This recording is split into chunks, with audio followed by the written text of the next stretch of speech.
नमस्कार दोस्तों, मैं मुकेश नटवाड़िया। आश्रम परिवार में आपका स्वागत है।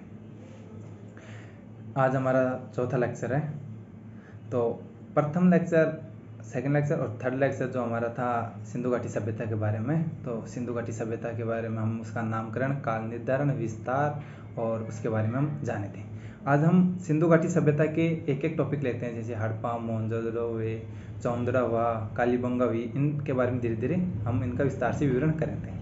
आज हम टॉपिक लिया है हड़प्पा नामक स्थान के बारे में हम पढ़ते हैं। आज हड़प्पा का सर्वप्रथम हड़प्पा नामक स्थान है जो कहाँ पर है? मोंटगोमरी जिला, तत्कालीन मोंटगोमरी जिले में। वर्तमान उस मोंटगोमरी जिला का नाम है साहिवाल जिला।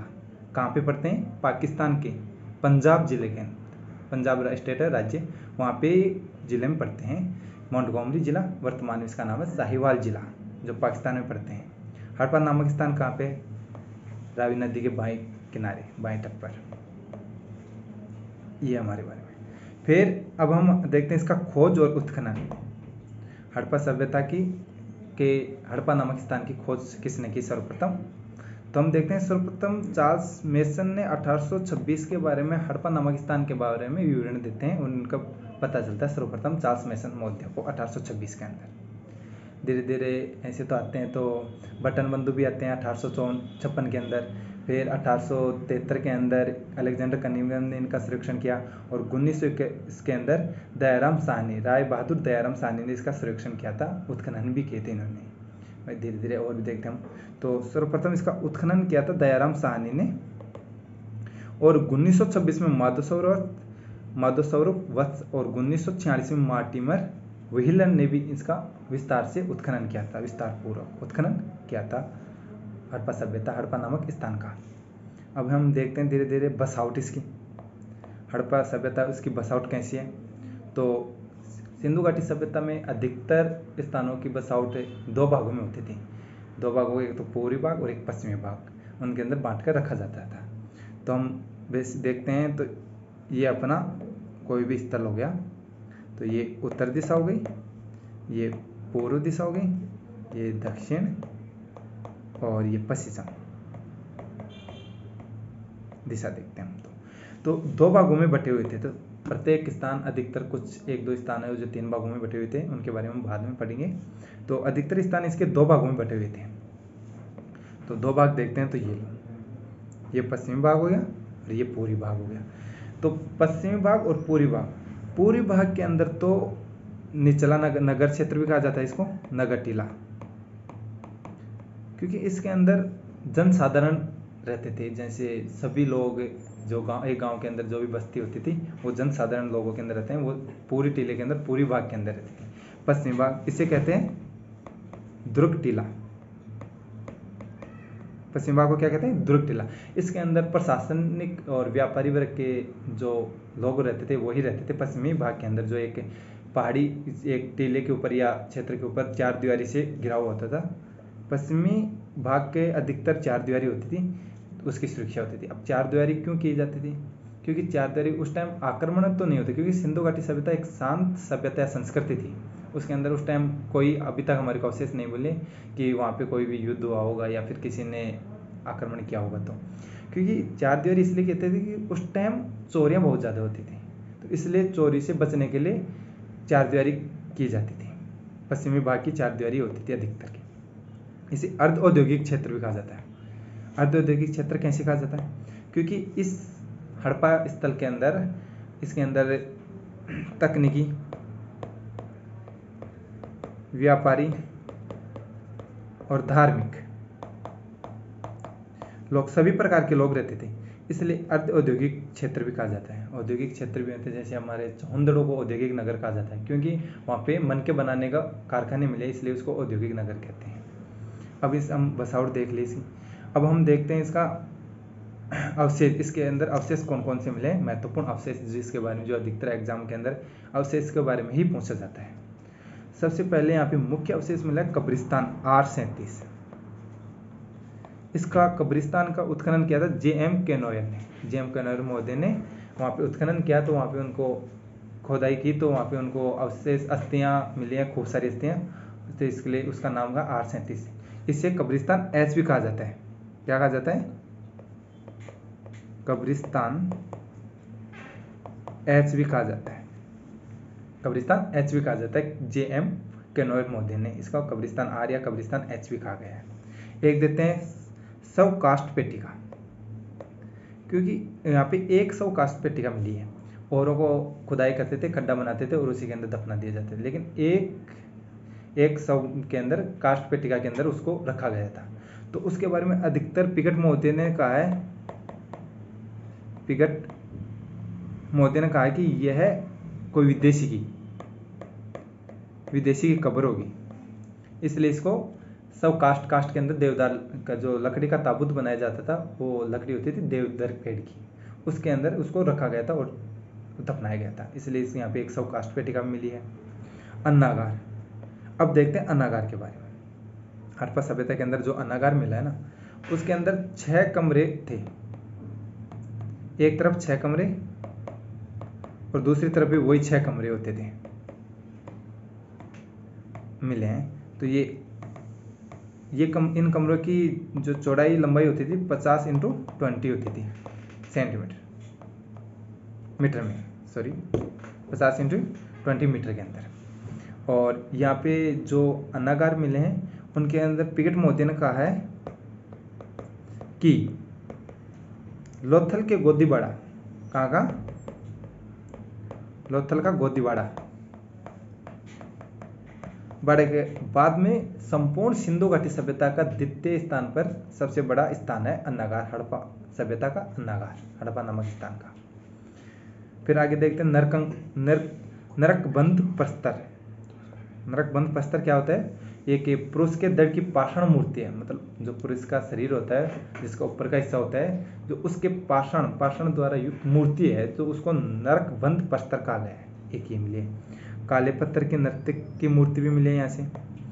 पित्तल की इक्का गाड़ी, जो खिलौना होता है उसे इक्का गाड़ी कहा जाता है, वो पित्तल की इक्का गाड़ी मिली है यहाँ से गेहूं और जौ के दाने मिले हैं। हड़प्पा सभ्यता है गेहूं और जौ, तो इसका मतलब यहाँ पे कृषि की जाती थी, जो सर्वाधिक कृषि गेहूं और जौ की जाती थी, इसके लिए इसी कारण यहाँ पे गेहूं और जौ के दाने मिले हैं। संघ का बना बैल, संघ की बनी हुई बैल की आकृति मिली है। प्रसाधन मंजूषा, ये क्या है, प्रसाधन मंजूषा वो होती है जिसके अंदर आज वर्तमान में अपनी स्त्रियां जो श्रृंगार करती हैं उसके अंदर अपना सामान रखती हैं, काजल, टीकी, लिपस्टिक, ये सामान, कंगा, ये जो होते हैं वो प्रसाधन मंजूषा कहलाती है। जो पेटी होती है उसे प्रसाधन मंजूषा कहते हैं। वर्तमान में महिलाओं की श्रृंगार पेटिका, उसे प्रसाधन मंजूषा कहा जाता है। तांबे का पैमाना, किसी भी स्थल या किसी भी वस्तु को नापने के लिए एक तांबे का पैमाना भी मिला वहाँ पे, कि इसका मतलब वहाँ पे कोई भी सामान उसको नापने का भी वहाँ उस सिंधु घाटी सभ्यता के अंदर विवरण मिलता है। स्त्री के गर्भ से निकलते पौधे वाली मरण मूर्ति, एक मूर्ति मिली है, उसमें स्त्री के गर्भ से निकलती हुई मरण मूर्ति मिली है। उसके बारे में पिगट मोदी ने कहा है मातृ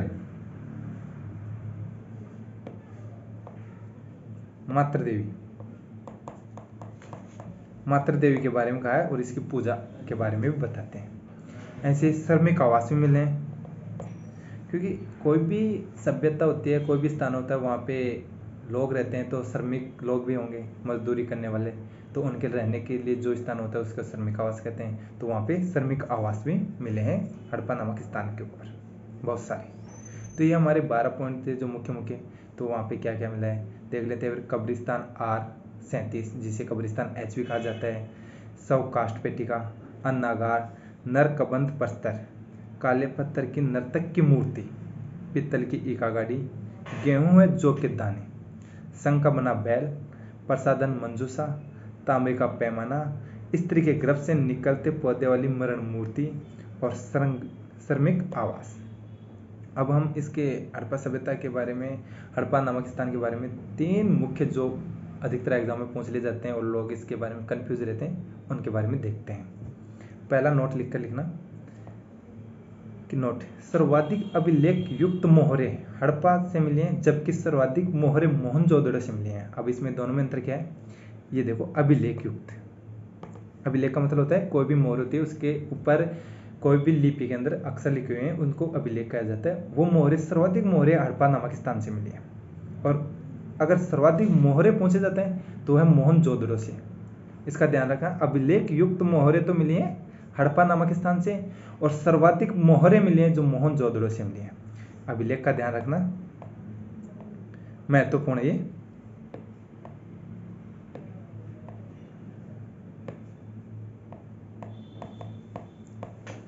अभिलेख, इसको ध्यान रखना है कि अभिलेख युक्त मोहरे तो मिले जो हड़प्पा से, और सर्वाधिक मोहरे मिले जो मोहनजोदड़ो से। ऐसे ही एक और देखते हैं हम इसका, ऋग्वेद के अंदर हड़प्पा नामक उल्लेख नहीं मिलकर हड़प्पा को हरिप्पिया नाम से उल्लेख किया गया है, समीकरण मिला है हरियुपिया। तो ये पूछते हैं, कई बार क्वेश्चन पूछा था, तो मैंने एक पेपर देखा था उसके अंदर पूछा था कि ऋग्वेद के अंदर हड़प्पा के समीकरण युग नाम क्या था। उसके अंदर 4 ऑप्शन दे रहे थे, एक ऑप्शन के अंदर हरियुपिया भी दे रखा था। तो ये याद रखना, हरियुपिया हड़प्पा को ही कहते हैं। एक और नोट लिख के लिखना कि पिगट ने हड़प्पा एवं मोहनजोदड़ो को सिंधु सभ्यता की जुड़वा राजधानी कहा है।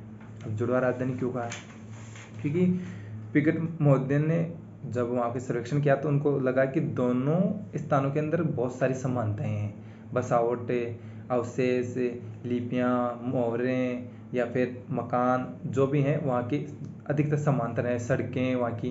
तो इसलिए और दोनों ही बहुत विकसित रूप में पाए गए हैं, मोहनजोदड़ो और हड़प्पा नामक स्थान। इसलिए पिगट महोदय ने दोनों को हड़प्पा सभ्यता की जुड़वा राजधानी कहा है। वैसे देखा जाए तो अगर हमारे भारत का नक्शा देखें एक बार, तो ये हमारा भारत का नक्शा है, देखते हैं ये ऐसे। तो ये नदियां आ रही हैं,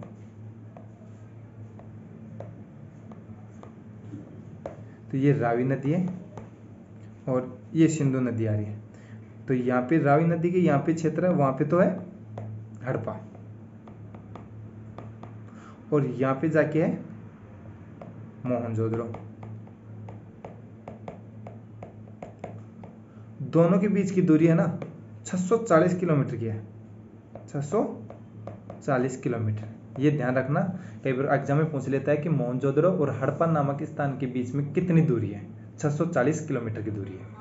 और पिगट महोदय ने इन दोनों को क्या कहा है, हड़प्पा सभ्यता की जुड़वा राजधानी। ये हमारा हड़प्पा नामक टॉपिक था, इसके बारे में हमने पढ़ा कुछ। और नेक्स्ट टॉपिक हमारा मोहनजोदड़ो का होगा, उसके बारे में हम आपको बताएंगे। तो आप सभी को धन्यवाद, नमस्कार।